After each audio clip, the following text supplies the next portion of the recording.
tout le monde, c'est Rasta. Aujourd'hui on va parler de 7 frames UFK.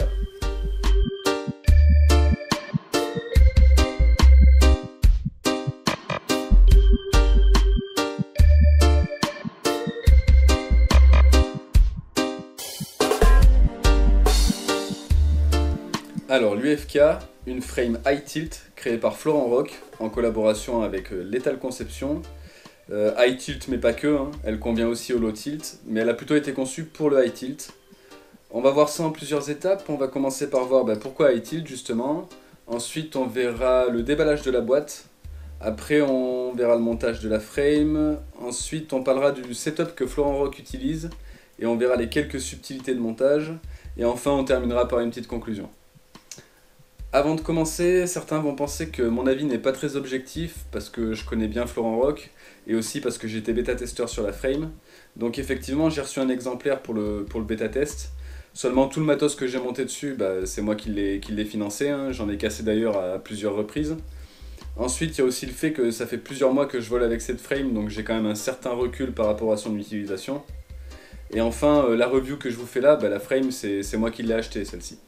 Voilà, donc j'estime que tout ça montre bien que mon avis est plutôt assez objectif.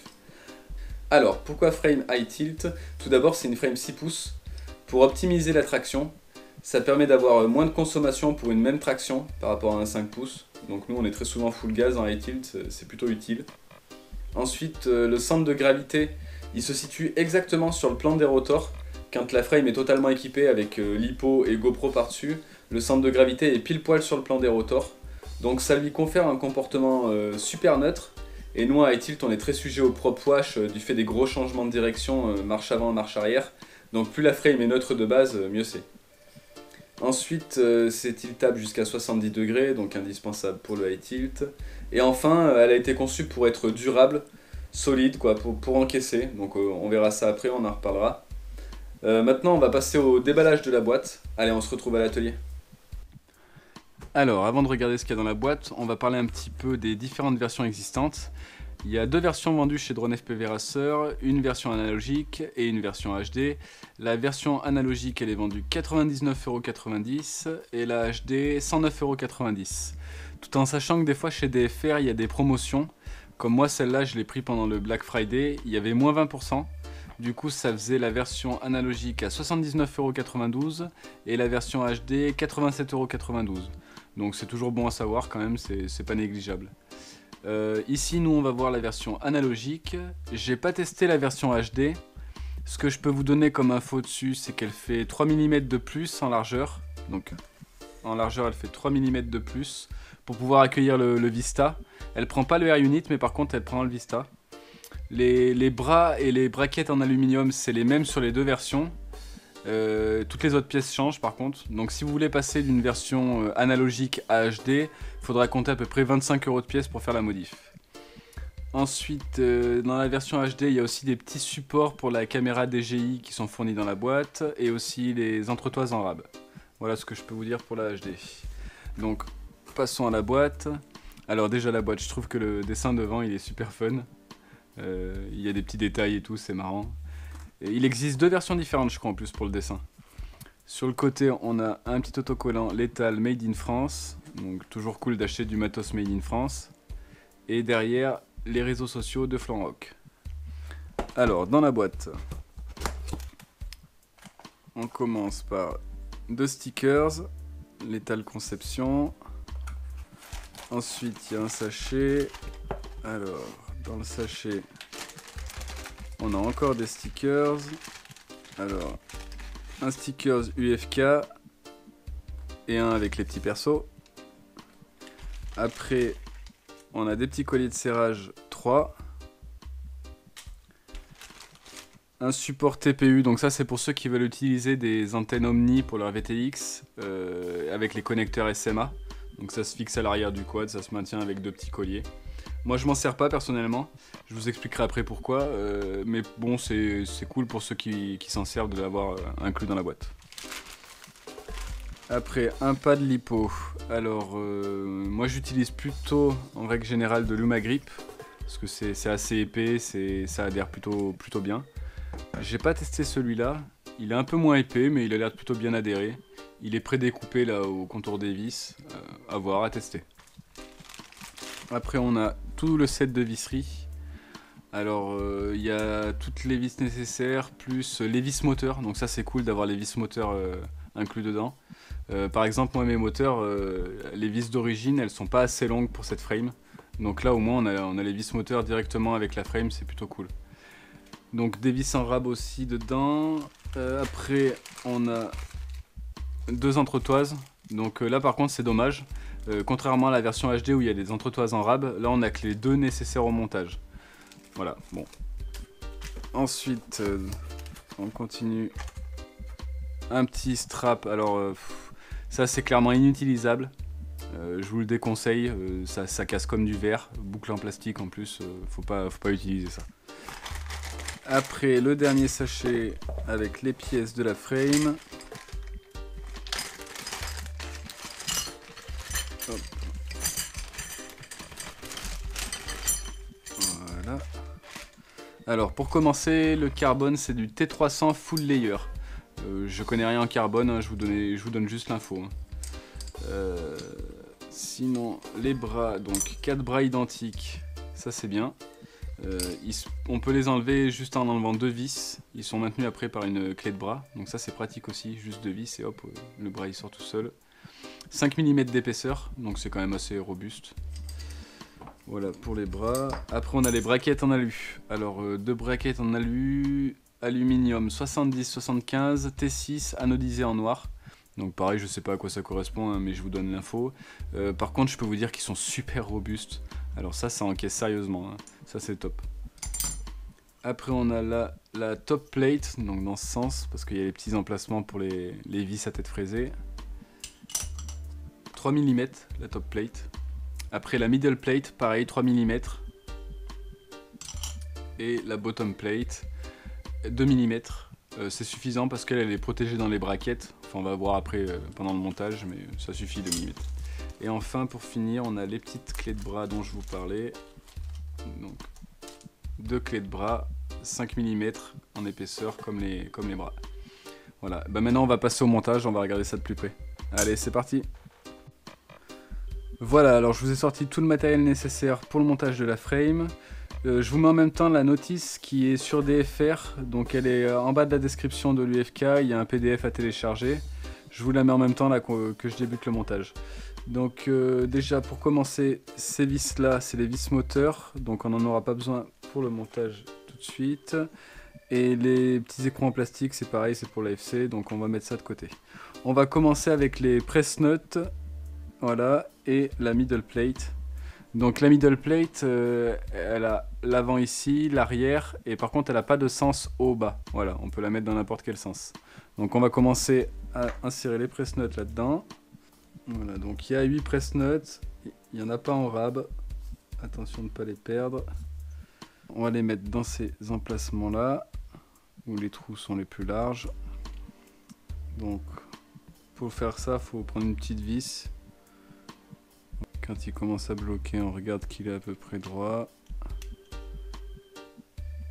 Et après, j'essaie de vous montrer en même temps, on vise pour le faire rentrer. Du coup, on fait ça pour tous les press nuts suivants. Voilà, alors on a mis les 8 press nuts dans la middle plate. On va passer à la top plate, donc il nous faut la top plate et les vis à tête fraisée en 18 mm. Il nous faut aussi les clés de bras. Donc voilà, je vais écarter le reste pour l'instant. On va garder juste ce que je viens de dire. Hop. Donc la top plate, les clés de bras. Donc clés de bras dans ce sens. Donc, comme ceci, je vous montre. Donc la top plate à l'envers, la clé de bras comme ça. On vient insérer une vis, hop, comme ceci, tac, pareil à côté, hop, on l'insère dans la clé de bras, voilà, et après on va pouvoir venir positionner, dans ce sens, la middle plate, Hop, donc on positionne la middle plate comme ça, donc dans le bon sens bien sûr, l'avant du bon côté. On vise très légèrement dans les press nuts. Voilà, juste hop, dès qu'on le voit sortir à peine c'est bon. Pareil de l'autre côté. Voilà, comme ça on laisse du jeu. On prend l'autre clé de bras. Voilà, une fois qu'on est là, maintenant on va mettre les bras. Donc il nous faut les 4 bras. Et il nous faut aussi les vis à tête fraisée en 14 mm. Donc c'est les plus petites en tête fraisée. J'ouvre le sachet. Tac. Donc là on en a quelques-unes en rab. Ce qui va nous en falloir juste 4 pour là. Et il en reste 4 en rab du coup. Voilà. Hop. Donc on va les insérer. Alors on va déjà insérer les bras, pardon. Donc les bras ils se mettent comme ça. Tac, ils viennent se caler dans la clé de bras. Hop, comme ça. Voilà. Et donc là, c'est cette vis là qu'on va mettre. Donc en 14, la tête fraisée. Hop, on l'insère. Tac, et pareil. On arrive à peine au press nut, on ne serre pas plus. Voilà, donc déjà là le bras il est maintenu. Ne serait-ce que par celle-là et la clé de bras, ça suffit déjà à le maintenir. Voilà, et il manque encore la dernière. Donc on continue.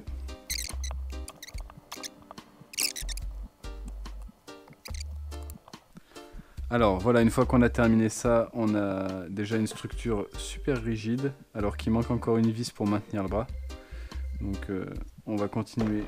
Maintenant, il va nous falloir les braquettes, donc les 2 braquettes en alu et la bottom plate. Il va nous falloir aussi les petites vis à tête ronde, donc les 6 petites vis, voilà. Et on va fixer ça. Donc on commence avec le bracket, hop, comme ceci. On dispose la bottom là.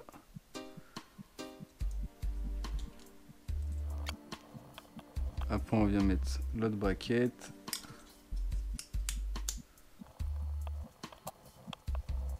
Voilà, alors on a mis la bottom plate. Hop, maintenant on va avoir besoin des 2 entretoises et des 4 vis à tête ronde qui sont un peu plus longues. Voilà.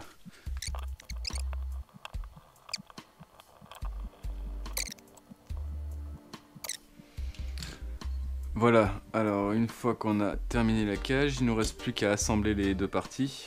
Donc on vient positionner la croix comme ça, donc avec les petits picots en avant. Hop, voilà, et après ça se plaque tout seul.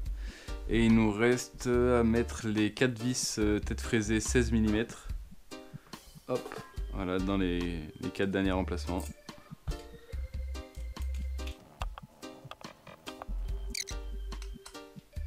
Voilà, la frame est terminée. Alors maintenant on va passer au setup, on va regarder un peu l'électronique.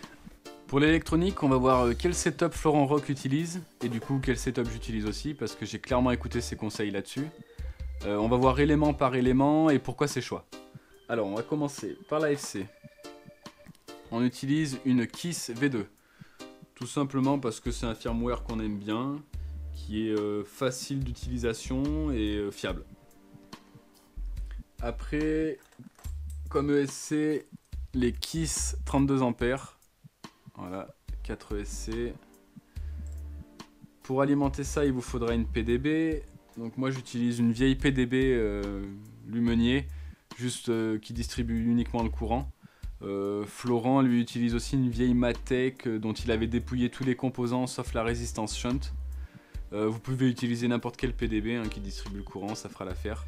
A savoir qu'avec ce style de setup, vous n'avez pas l'OSD. C'est voulu.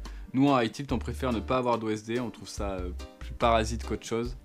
Donc si vous voulez un OSD, il faudra partir sur une PDB avec OSD du style Wolf V3 par exemple. Nous, pour tout ce qui est alerte LiPo, tout ça, on fait à l'ancienne avec les alertes dans la radio. Voilà. Côté motorisation, on utilise les IMAX Seiko 2306 1700 kV.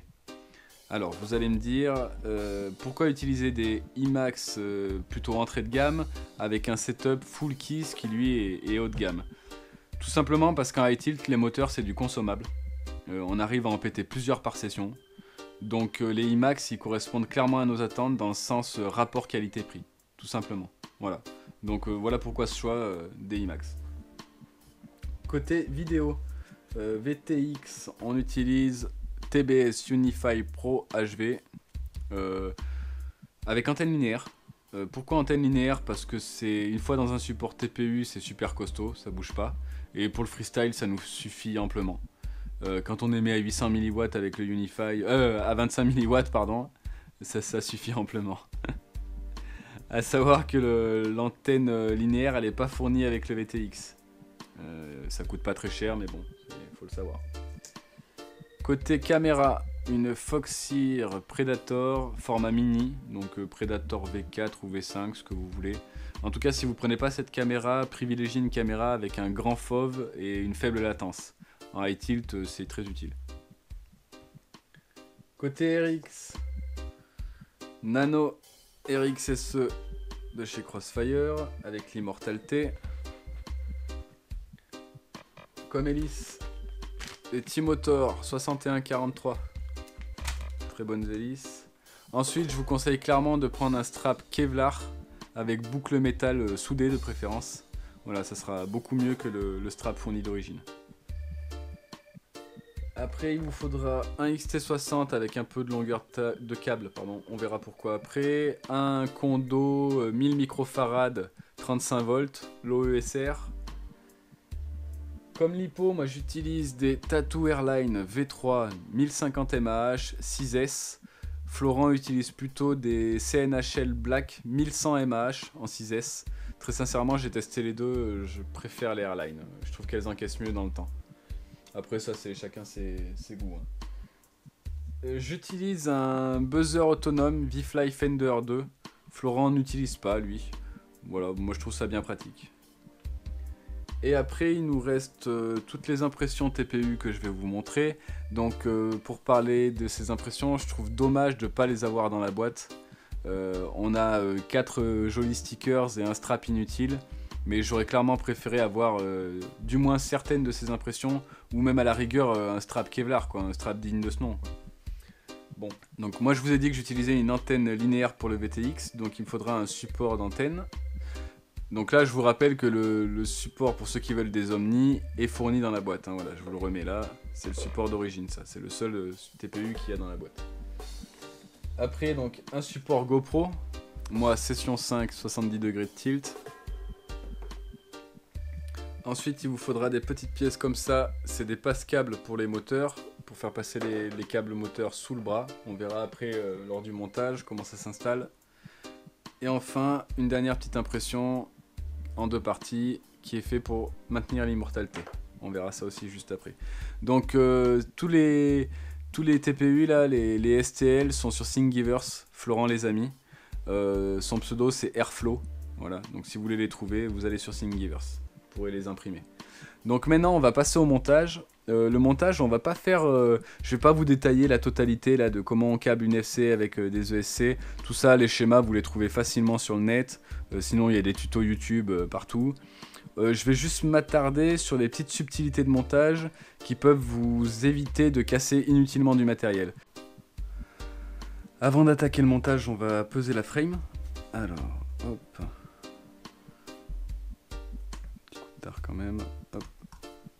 À vide 159 grammes, si à ça j'ajoute le pad lipo fourni avec, on est à 163 grammes, je vais vous rajouter aussi tous les petits supports TPU dont je vous ai parlé, donc les petits passe-câbles, support Immortal T, antenne VTX et GoPro Session. On arrive à 203 grammes,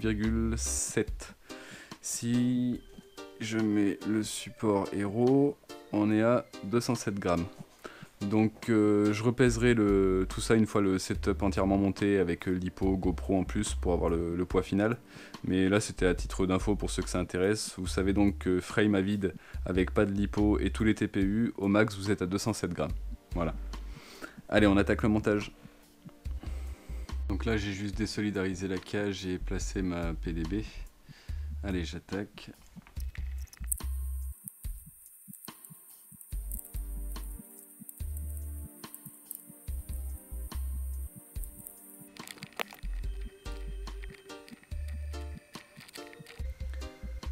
Alors pour l'instant j'ai uniquement mis les fils d'alimentation des ESC sur la PDB, le condo et les fils pour le XT60. Donc le condo on laisse un peu de longueur de câble parce qu'on viendra le rabattre sur l'avant après. Et les XT60, moi je les passe là-dedans les fils. Hop. Voilà, parce qu'après ça sera maintenu par un petit collier.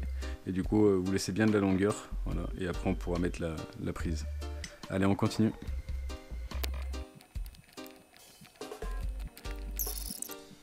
Donc maintenant que j'ai fini de souder tout ce que j'avais à souder sur la PDB, je vais positionner l'AFC. Donc tout à l'heure je vous ai dit que pour les vis qui maintiennent l'AFC là, et qui passent par les clés de bras, il fallait mettre des 18 mm, donc c'est ce qui est dit dans la notice, mais ça dépend de votre stack en fait. Moi en l'occurrence pour ma stack là il faut mettre les 16 mm, donc vous inquiétez pas, il en reste 4 en rab dans le sachet, donc les 16 mm, sinon il y a trop de jeu entre la PDB et les petits soft mount pour l'AFC. Voilà. Donc une fois les 16 mm mises, on peut mettre les soft mount et après on va positionner l'AFC pour souder.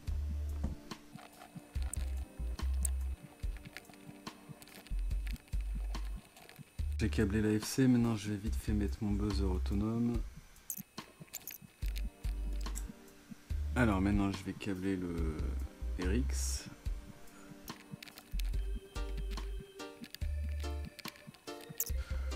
Hop, maintenant on va passer aux ESC. Alors on va mettre déjà tous les câbles sur l'AFC.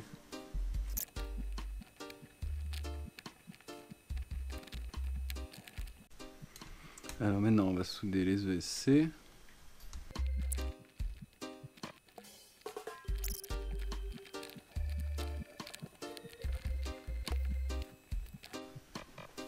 Voilà, on a soudé tous les ESC. Du coup maintenant je vais monter les moteurs, comme ça on verra l'installation après des petits passes-câbles pour pouvoir souder les fils moteurs aux ESC. N'oubliez pas, pour les moteurs vous avez les vis fournies, hein. Voilà.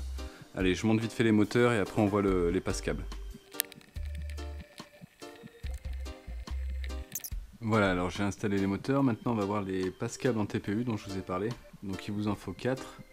Il y en a deux sortes différents. Il y en a avec la rainure pour les câbles qui arrivent par en dessous et d'autres par au-dessus. Donc il faut faire attention à chacun pour leur emplacement. On les met par l'intérieur du quad, voilà, comme ceci. On les met comme ça parce que ils sont plus protégés, sachant que les câbles passent par l'intérieur. Voilà. Si vous tapez de face ou en marche arrière, vous risquez moins de sectionner les câbles. Voilà, donc attention à chacun à leur emplacement pour que les rainures soient bien dans le sens des câbles moteurs. Voilà. Hop. Et après il faut faire attention à leur sens parce qu'ils ont aussi un sens. Alors, par exemple, si vous le mettez comme ça, voilà, on peut voir que là, il est en biseau par rapport au bras, donc il n'est pas dans le bon sens parce qu'ils sont pas symétriques. Donc si c'est le cas, vous le retournez, hop, et là après vous serez parallèle, c'est bon. Donc faites attention à chaque passe-câble, à son emplacement et son sens. Voilà, les 4 c'est bon. Une fois les 4 mis, ils seront beaucoup plus proches des moteurs, voilà. Il y aura à peu près 5 mm maximum de fil moteur là qui va dépasser. Parce que de l'autre côté, le SC arrive là. Donc il faut garder un peu de place pour venir souder les fils moteurs. Allez, j'installe tout ça et après on va raccorder ça aux ESC. On passe les câbles dans l'ouverture du haut. Comme ça. Hop, je vous montre de plus près. Dans l'ouverture du haut, on va se rapprocher pas mal du moteur. Hop.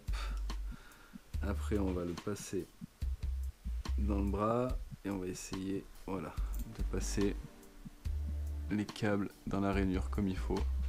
Donc ça il faut un peu bouger le passe-câble, tirer un peu tirer sur les câbles et hop, au bout d'un moment vous allez sentir ça sera bien dans dans la rainure. Voilà, quand ça plaque comme ça là, c'est que c'est bon, on est dans la rainure. Ensuite donc on va retourner les câbles, hop, toujours sans les entortiller, et on va faire passer dans l'autre ouverture. Donc là il va falloir ressortir un peu l'impression, la soulever. Voilà. Donc là on fait sortir les 3 câbles. Après on tire un peu. Alors tirez pas à fond tout de suite. Voilà, gardez un peu de marge. Vous vérifiez qu'en haut ça n'avait pas trop bougé. Une fois que c'est comme ça, bah, vous pouvez tirer vos câbles, hop, bien comme il faut. Voilà. Et là, donc pour finir de les faire passer, on appuie sur le dessus et vous faites prendre le virage au câble. Et vous allez voir, hop, ça va rentrer tout seul. Et après, il n'y aura plus qu'à couper à la bonne longueur pour les ESC. Donc on va finir d'installer les autres.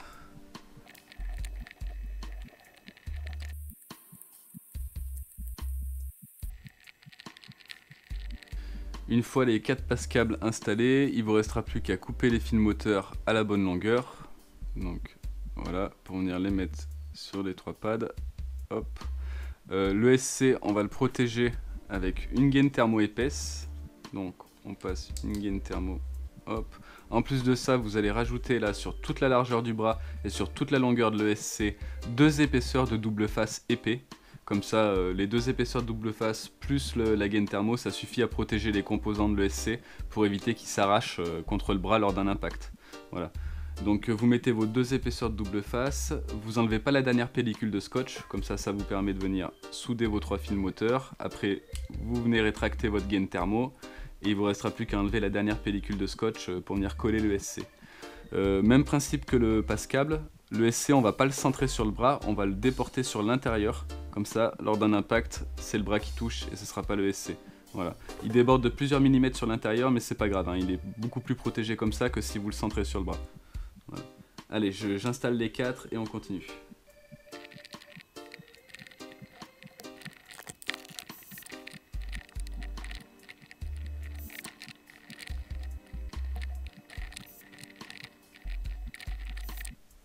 Une fois les 4 SC mis en place, donc voilà ce que ça donne. On va encore protéger avec un peu de scotch. Donc on va maintenir les passe-câbles et les ESC.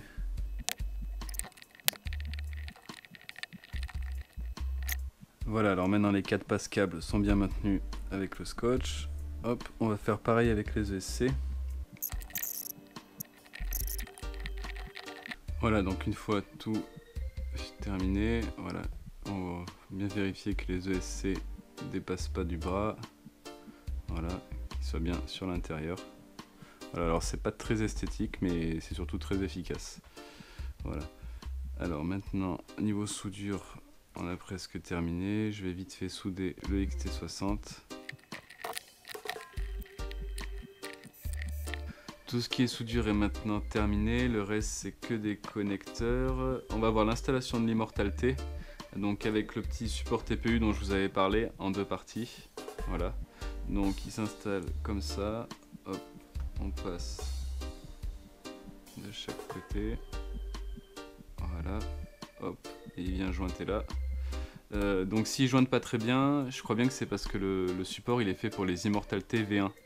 Donc si vous voulez que ça jointe mieux sur les V2, il faudra racler un petit peu le côté carré là où il y a le logo, histoire d'arrondir. Voilà, et après comme ça jointe bien dans le support. Allez, je le fais vite fait. Voilà, donc une fois qu'on a rentré le support, on vient mettre pareil 2 épaisseurs de double face. On serre bien. Hop.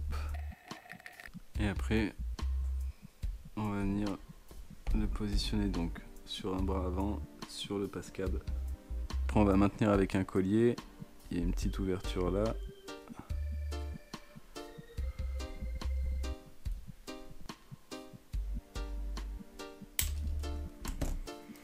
Et après, il nous reste juste un petit bout de scotch à mettre pour protéger le fil d'antenne sur le SC. Voilà. Donc on va passer à la cage. On va installer la caméra et on va installer le VTX. Il vous faudra aussi la petite impression TPU dont je vous avais parlé, donc le VTX et la petite impression TPU pour l'antenne linéaire. Donc on va déjà commencer par installer la caméra. Côté VTX, donc avec la petite impression qui vient se mettre, donc là on a un petit détourage, elle vient se mettre là, hop, là-dedans, et après elle se maintient avec un collier. Du coup, le VTX, vous tordez votre antenne linéaire comme ça, on vient mettre dans le TPU, hop, et après il n'y a plus qu'à enfoncer le câble, voilà. Et du coup, quand vous mettez votre impression, voilà, tac, le VTX se retrouve, hop, comme ça. Donc nous, on ne met pas de gain thermo, on met juste du double face épais pour maintenir le VTX, voilà, directement sur la bottom plate. Ça permet une meilleure ventilation du VTX. Jusque là on n'en a jamais cramé, mais bon après ça c'est comme vous voulez. Allez, j'installe ça et on continue.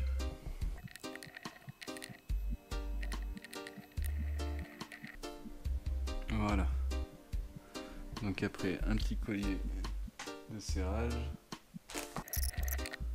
Bah maintenant il nous reste plus qu'à connecter tout ça et à installer la cage sur le quad en raccordant le VTX et la caméra.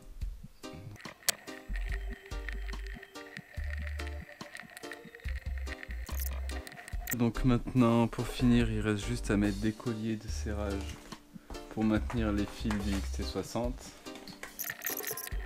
Alors, il nous reste à coller le pad lipo, à installer le support GoPro. Donc pour rentrer l'entretoise là dans le TPU, je vous conseille de passer un petit coup de pistolet à air chaud. Comme ça aide à ramollir le TPU et c'est plus facile pour rentrer l'entretoise. Ensuite, il faudra mettre un petit bout de pad lipo ici aussi, comme ça aide bien à adhérer sur la lipo quand c'est strappé. Sur ces impressions, Florent là il a prévu une petite poche exprès pour ça. Voilà. Après, il nous faudra le strap, les hélices et la lipo. Donc je vous conseille clairement de la protéger, soit avec de la gaine thermo épaisse, ou comme moi la scotch d'électricien plus gaine thermo, ou même de la chambre à air, enfin ce que vous voulez. Mais faut clairement la protéger parce que le but du quad c'est lors des gros impacts éjecter la lipo pour minimiser l'inertie dans le carbone du quad. Donc faut protéger vos lipos sinon c'est elles qui vont prendre. Privilégie une couleur vive, comme ça quand elle s'éjecte à retrouver c'est quand même beaucoup plus simple. Allez, j'installe tout ça et après on passe à la dernière pesée.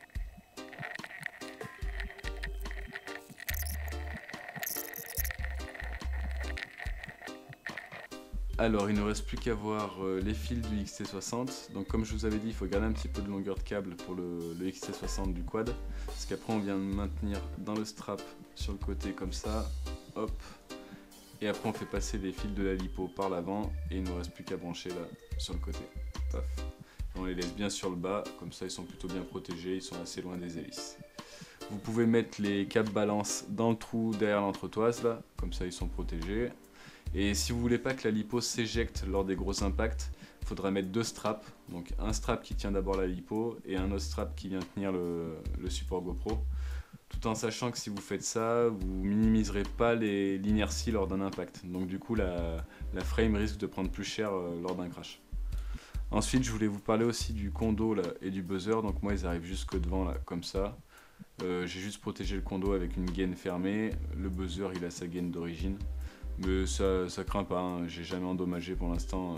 Nous en high tilt on tape souvent avec beaucoup d'angles, donc c'est plutôt bien protégé. Par contre si vous voulez pas faire ça, Florent il a fait un STL pour un condo 1000 microfarad. Donc on vient enlever les deux vis de la bottom là de devant, on insère le TPU et on remet les vis. Et du coup voilà, vous avez un TPU pour le condo. Par contre je pense que vous n'aurez pas la place de mettre le buzzer autonome. À tester, à voir. En tout cas, si vous utilisez ce setup, vous aurez la même chose que moi et que Florent. Donc comme je vous ai dit, la seule chose qui varie, c'est que moi je suis en session 5 et lui en Hero 7, et que je suis en Tattoo Airline et lui en CNHL Black. Voilà, sinon on a exactement le même setup. Voilà, le quad est terminé. Maintenant il ne vous reste plus qu'à programmer vos inters, vos rates, vos PID sous KISS. Et n'oubliez pas de faire pivoter l'AFC de 180 degrés sur l'axe du roll. Voilà, parce que du coup maintenant elle se retrouve à l'envers. Maintenant on va peser le setup au complet avec lipo et GoPro. Donc hop, on arrive à 759 grammes, ,2. 1, 2, ça oscille un peu entre les deux. Bon, on est en dessous des 760 grammes. Et si on remplace la session 5 par une Hero 7 avec son support, donc cette black avec le support, la lipo, hop, tac, et le strap, voilà, on arrive à 811 grammes, ,2. Voilà. Allez, on se retrouve pour la conclusion. On va voir les points positifs et les points négatifs. On va commencer par les positifs. Le fait que ce soit un 6 pouces, clairement au niveau de la gestion des gaz, c'est carrément mieux. On a une meilleure reprise, plus d'autonomie aussi du coup. Donc ça, c'est plutôt bien. Ensuite, le côté neutre en comportement de vol. Donc ça, vraiment beaucoup moins de prop wash. C'est assez plaisant. Ensuite, on a le côté solide, franchement, elle encaisse, hein, la frame, je lui ai mis des sérieux crashs et elle bouge pas bien. J'ai réussi à péter des bras, hein, sur des très gros crashs, mais franchement, par rapport à ce que je lui mets, je trouve qu'elle encaisse sérieusement. Après, niveau maintenance, elle est pas mal aussi, juste 4 vis à enlever et la cage se désolidarise du reste du quad. Et dans la cage, on a toute la partie vidéo en fait, avec le support GoPro, la caméra et le VTX. Donc ça, c'est plutôt pas mal fait. Et aussi les bras, juste 2 vis à enlever et hop, les bras sortent directement. Donc ça, c'est pratique. Un autre truc qui est bien aussi, c'est les projections. Donc on n'a pas de projection directement sur la caméra ou sur l'électronique, parce que les hélices se retrouvent au-dessus. Et la GoPro, elle est beaucoup plus haut, donc elle risque rien non plus. C'est toujours la lipo qui prend les projections. Qu'on soit en prop out comme moi ou prop in, voilà, on n'a jamais ni l'électronique ni les caméras qui sont salies. Et enfin, dernier point, le côté finition, design, quoi. Clairement, il a de la gueule, quoi. L'étal a fait un super boulot, hein. Tout est chanfreiné, c'est super propre, c'est bien fait, les petites poches et tout. Voilà, donc franchement, il a de la gueule. Maintenant, on va passer au point négatif. Donc on va commencer le prix. Certains vont trouver que c'est un petit peu élevé. Bon après, c'est vrai, les braquettes en alu, peut-être que ça a un coût d'origine qui est assez élevé, je sais pas. Mais bon, après en promo, comme je vous ai dit, là, on descend en dessous des 80 € pour la version analogique. Ça reste assez raisonnable, mais bon, je sais que certains vont trouver ça un petit peu élevé. Ensuite, le fait qu'il n'y ait pas de TPU dans la boîte, quoi, qu'on ait que le TPU pour l'antenne Omni, ça je trouve ça dommage. Ils auraient au moins pu mettre les passes câbles. J'ai déjà vu pas mal de photos de gens qui l'ont monté et du coup ils font passer les câbles juste comme ça sous le bras.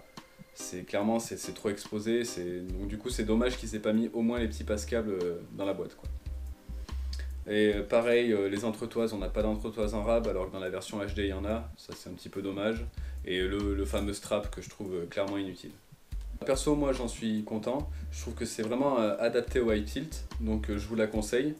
Après à vous de faire votre propre avis bien sûr. Voilà, alors la vidéo va se terminer ici, merci d'avoir regardé. Si ça vous a plu, n'hésitez pas à lâcher un petit pouce. Ceux qui ne sont pas abonnés, vous pouvez vous abonner, ça fait toujours plaisir. Et sinon, si vous avez des questions, des commentaires, des suggestions, n'hésitez pas, vous laissez dans les coms, j'essaierai d'y répondre au mieux. Sur ce, je vous dis à bientôt dans une prochaine vidéo. Allez, peace, love and unity.